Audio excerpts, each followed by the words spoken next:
All right, in a rare glimpse into President Bola Tinubu's schedule, we've learned that President Tinubu's day is filled with meetings with key stakeholders, policy briefings, and strategic planning sessions. But what does a typical day look like for the president? Sam Omatseye is here to give us an insight into what he noticed when he went to see the president. And he spent a day with him, and he will share his unfiltered thoughts with us on the president's leadership style, priorities, and personality. Sam Omatseye, we welcome you once again.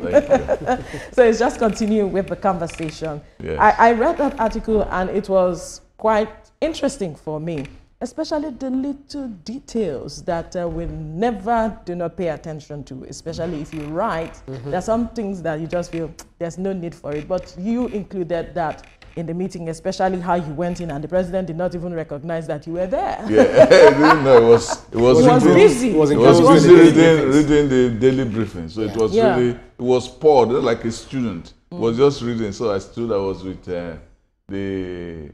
I was welcomed in by the was the HMO, Hakim Muri Okumola, who is the principal private secretary to the president.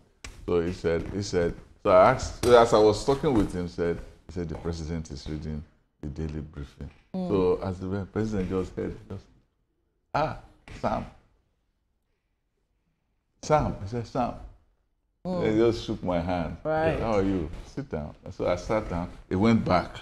He wanted to make sure he read, because there were so many things he had to read, because they were going to have the Federal Executive Council meeting. And they had like 33 items. So he wanted to be familiar with every topic before going to the meeting and all the subjects and so on. That's right. So that's what happened. So Muri Okumola, we call him HMO. Yeah. So he said this happens every day, oral and written. And I'm sure it has to be oral every day because the president will always ask questions. Right. That's right. He will always ask questions. What about this? What about this? What about this? So it's both oral and written. And he also did that very day too. Looked at it, asked a few questions, and so on. Interrogated some of the issues. So this is interesting because there are those who feel that the president is not aware of a lot of things going on in the country, and so he's just perhaps in his office and not getting these briefs. But it is good that you are bringing it forward. He gets everything. In fact, when he looked at everything, he looked at said 33. Those, Roberto walked in. When Roberto walked in, he said, he said, Mr. President, how did this man get into this place without beat my security? And I think I told him I was in the spirit. So he looked at it, and so he was discussing with before Roberto came in, I started discussing security with him, especially Plateau. He said the Plateau government was with me last night. So many people don't know that sometimes late in the night, he's still holding meetings because his PA, Kamaruddin Yusuf, we call him Kamar, himself, he said when the president is working at 2 a.m. in the morning, his appointees are sleeping. So he told me, yes, he said the governor was with me last night. And he talked about an idea, which I don't want to say now because it's still at the gestation level. That's right. That it was discussing with him. It was an idea that he wanted to put in place that would. It's a very disruptive idea that could change everything there, but it will require a lot of courage to do it. That's right. And that was the idea he was working on, and he was still in that conversation with the governor. So it was then that Roberto came in and then started talking about the same security. So the president talked about the idea of putting chips, in every cow or bull. Cow is the female, bull is the male. So to put there so that they can monitor them. if you go and enter another person's farm, you're not supposed to be there. They will know that you are the one that went there. Okay, If they rustle your farm, your cow, they will know rustle. They hope the person will not know that he will go and put chip inside his body. Then when you are flying to America, they say a cow is flying to America. Or you're going to swallow it. Anywhere you go, they say cow B is already it's in the toilet. It's going to Texas. You know, I want to have an idea of the feel, the general feel when you were there. Yes. Mr. President obviously is a very busy person. Yeah. Was it organized busy, or it was everybody running here and running there? Was there a sense of direction in what they were doing?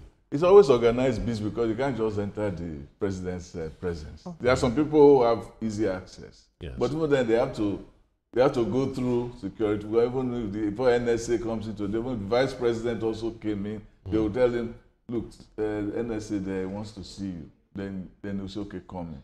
So the vice president is here. He wants to see you. Come in.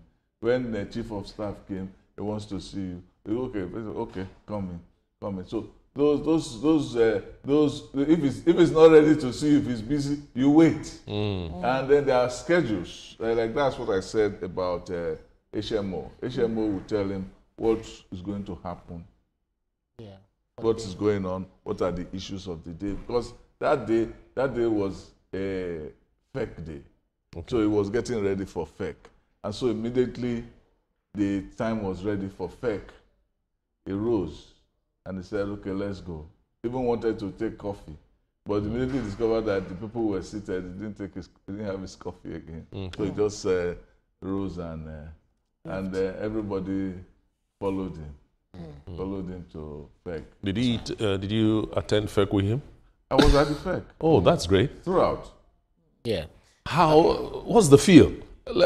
You are here, I mean, we're talking about FEC and you're here, so let me know. What's the feel? Well, the president enters. When he enters, then everybody rises, and then he sits down, everybody sits down. First thing they do is the national anthem. Okay. After the national anthem, then he had, that was the day where he had to swear in some new NEC commissioner and what do they call it? This bureau. Okay. Well, he swore them in. Their families were there. Some of their associates were there. So the place looked a little full. Okay. So immediately finished, everybody just moved.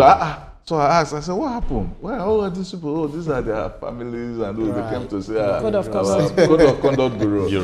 People, they have to come there and associate with the new big man in the family. That's right. So that's what. Right. So, in part of your article, you referred to David Umahi's, list of.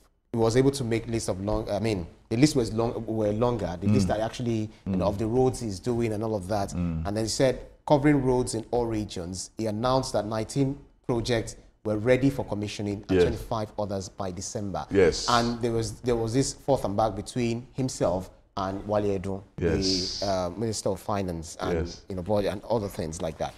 But if you recall, just a few days ago, he was also reading, when he was giving his own account of stewardship, he was saying he was reading all of this offhand, without even reading the prompter or reading from the script. And Segun Showunmi, a PDP chieftain, said he was watching him and he felt, how did we lose this man to the incumbent party?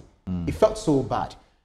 What does this say about the caliber of people in the president's cabinet? In terms of these are the projects we're doing and what we really do. Yes, Umahi was the man of the day. We put it like that fake. One of the people in the secretariat told me, I said, "This is Umahi's day." When he looked at the top of the 33, a lot of them were his. There were others too. So he said 19 projects were ready and there were roads all over the country. that they were working on. The one, the Badagry, Sokoto. Yeah. In fact, when I was the president, this guy was very happy. Ribadu, that the Sokoto road had already reached Kebbi, and that one of the princes of who told me, who gave me that, was it HMO? I want to be very clear. Who said that one of the princes of Saudi had already posted the coastal road on his what they call it, social media posts and so on, to show what was going on in part of the in terms of the traction of that road. And the president, was like Ribadu. No, that was another instance. Okay. When he was saying that there was one road in the north that was going to end in Ribadu town. When I said Ribadu, yeah, but the roads were mentioned, were all over the place. Like he said, the first phase of the coastal road was ready for commissioning. The first section of the east-west road, of the east-west road was ready for commissioning. Those were part of the ones that were ready for commissioning. Yeah. That's one of the part of the 19. Then there were some roads in the southwest that became very, very intense in terms of discussion. And there were the Ibadan, Ife, Elisha road. You have the Shagamu, the new road. You had the Ekiti, Akure, Bini, I think, road. Yeah. When they mentioned the last one, Alake just raised up his hand. That's mineral resources. No, it's from Ekiti. Ekiti, yeah. He said, I wholeheartedly, you guys said the road has not been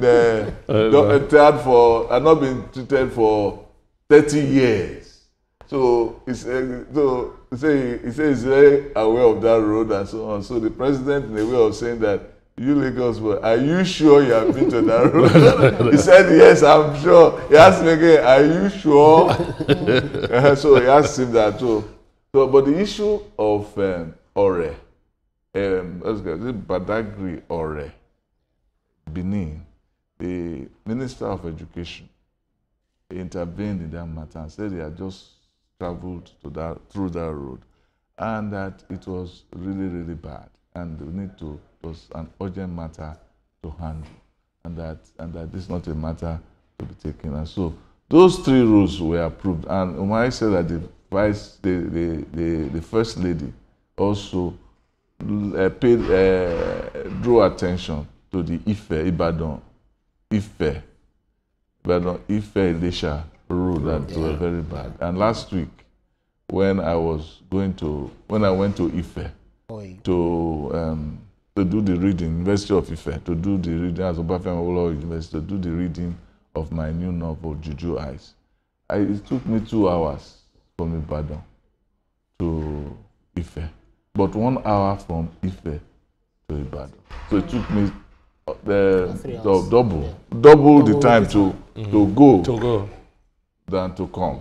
And I discovered there are a lot of bad patches. The problem in those roads can be exaggerated, but they were bad. I've seen worse roads than those. Right. When I was a student at Ife, it was only 1 road. Now it's 2 roads. It's dual. But all those roads were approved, but not without some contention. There was a back and forth between Umahi and the coordinating minister, Wale Edun, who said, we just had a meeting with some of the stakeholders in Nigeria who said that they were ready to pay for this, to this road, to do some of this our road. So let's give it to them rather than give these contractors, so on. So Mwai said that there were complications, especially legal complications, that he doesn't want a situation where these roads, after taking them over, there will be clauses about we have not paid this, we have not paid that, and so on.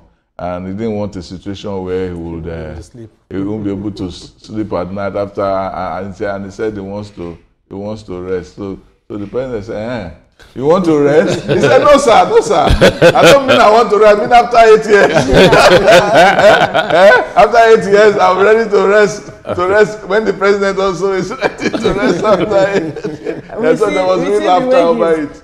You know, championing. And then I called him. I even called Umahi yesterday to remind him. He said, "Yes, I said so. You are on top of it." He's been championing the 2027 election agenda for the president. He's been at the forefront, you know, because of perhaps how he's been involved with this administration's efforts. But the question I want to raise, two things. Back to the agricultural matter, the president's effort to resolve the headers farmer crisis and the use of chips. How many people will buy into that idea? Because a lot of this person, I'm wondering how many cows will be able to, you know, implant these chips. There's a lot of plants, yes.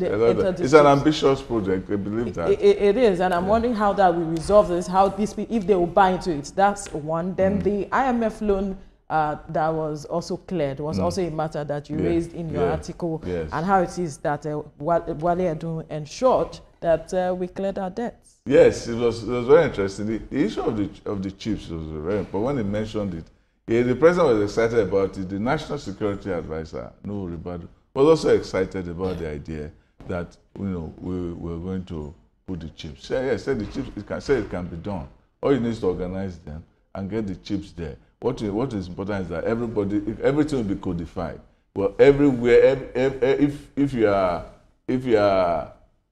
Aminu and you have 5,000 cows, all the cows will be chipped, and when they are chipped, they will all be associated with you, and it's all be codified.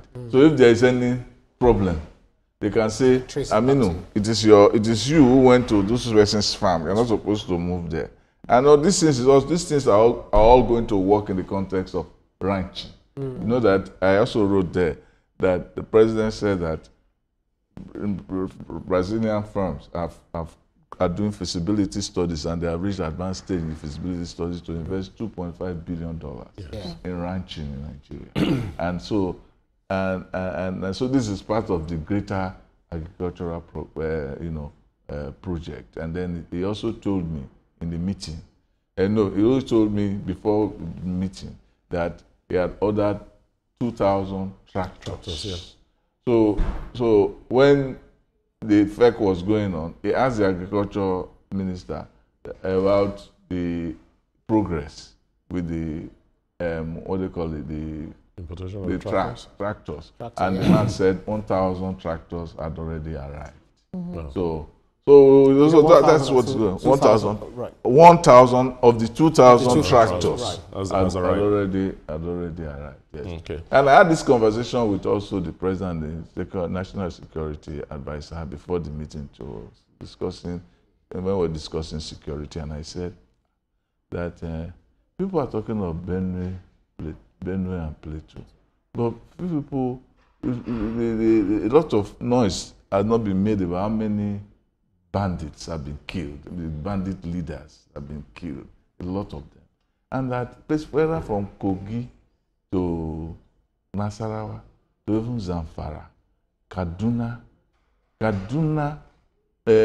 Katsina, most of those places, not that there's still no violence. Southern Kaduna, not the main Kaduna, places like Giwa local government where they were, which was unreachable for the past 10 years. Now, I've now come back, and almost as if we are taking those things for granted now, and all of that. The president says so. He said so. He said that when the thing was going on in the Plateau, the battleground was in Plateau, but he was not sleep. It was not in the battleground, but he was not sleeping. He wasn't able to sleep. Yeah, because of the thing. So some of these things need to be put in context. When a man like Zoom is making noise, you discover that Kaduna is quiet. Zamfara, we hear Zamfara. Not as Zamfara. It's not as if it is it's golden silence. There are still places where there are trouble. A lot needs to be said about what has been done so far. I see that the governor of Zamfara is making a lot of efforts to make people aware of progress is making with development and so on. I've been seeing that. But and the IMF loan? Yes. The IMF loan? The IMF loan was something that I discussed that with the president too before. I think it was after. I think it was after the effect that I discussed it with him. He said, yeah, he said it was tough, a lot of discipline. And he said he said it was tough, but we did it with a lot of discipline, and we're happy it is all over. He said, well, we have finished the $7 billion loan, and the Ways and Means. Ways and Means was about 30 trillion. Yeah. So all those things are behind us now, and so on. So we can move forward. Edu made a significant point. He said, your idea of getting off this loan, it's not as if when you take you stop a loan, then you can't take loan again. It's to make us creditworthy. Yeah. And when you are creditworthy, people will say, this man pays. So let us give him more money so that he can pay us back too. Yeah. So it gives us credibility as a country to make money and to pursue bigger projects, bigger ideas. So it's kudos to him. Yeah. So Umahi was accusing Edu during the meeting. He said, now, he said, since Edu, the coordinating minister, doesn't like to release money. Most accountants don't like releasing money. No. So one will see that from that perspective. Yes. At the end of the day, after everything you experienced on that day you spent with Mr. President, what message, what was that thing that you left there with? What impression did you have about the efficiency, the vision, and all that of this administration? I haven't known the man for a while. There was nothing that happened there that surprised me. Probably will surprise people. His work ethic, the fact that he pays attention to detail, he receives everybody that is very crucial to the project he's doing. There was nothing that surprised me. The fact that he will pay attention to details, he ask you very deep questions. There was a special advisor who came and started briefing on CNG, where I was there. Yeah. Interestingly, before that, there was an interesting incident. I was sitting with him on the table. This was his private office in the residence, not in this official office. This was a private office in the house, because that was after the FEC. So I was with him, I discussed some politics issue, which I won't say here. Some personalities and all of that. Yeah. So after a while, there was a visit from the head of the NCC, Nigeria Communication Commission. And that's Aminu Meda. And they came and talked about, among other things, that before, when he just came, the president said, okay, sit on that settee there. So I sat there.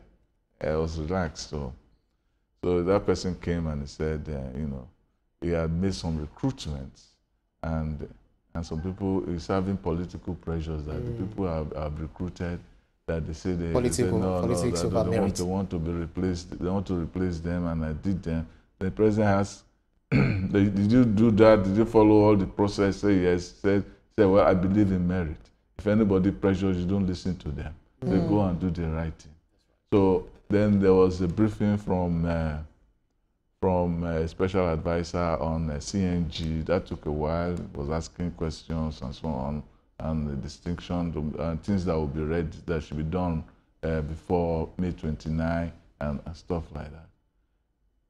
So after a long while, HMO comes in. When HMO comes in, the first thing he observes is, you're not supposed to sit there. That belongs to that chair belongs to the president. I said, but the president asked me to sit there. No. But the president was just watching. I had to. He didn't say he should sit there. He said he should sit. Yeah. I said, nah, I know that. I've taken presidential privilege. Yeah. So let me. I've enjoyed it enough.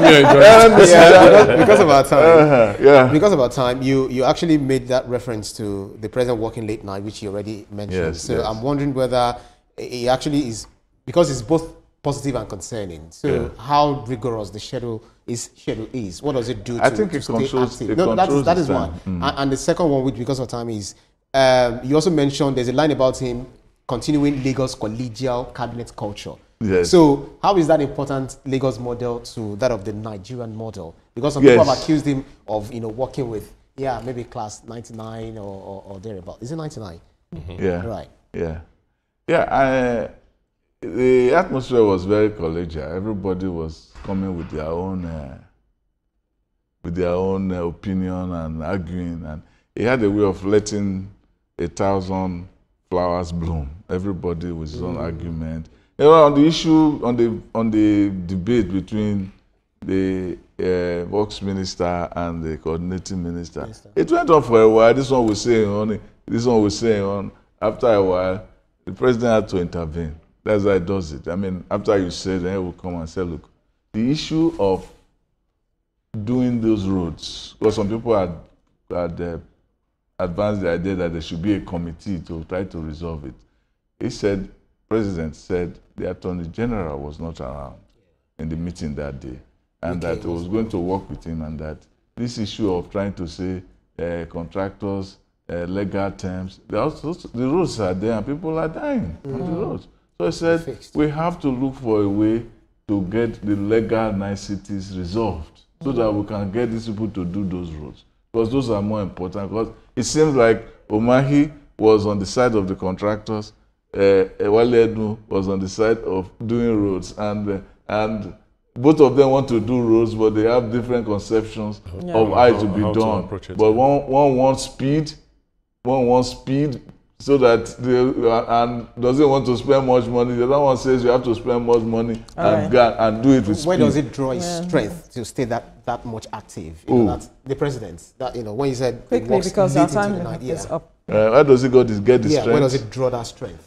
It gets the strength by, I will say, the grace of God, because he likes working. Not that he doesn't rest. He will go and rest a little bit and then come back.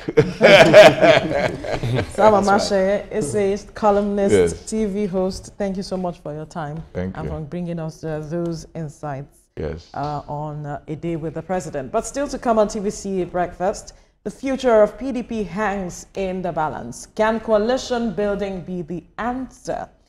Join us after the break for this conversation. Stay with us.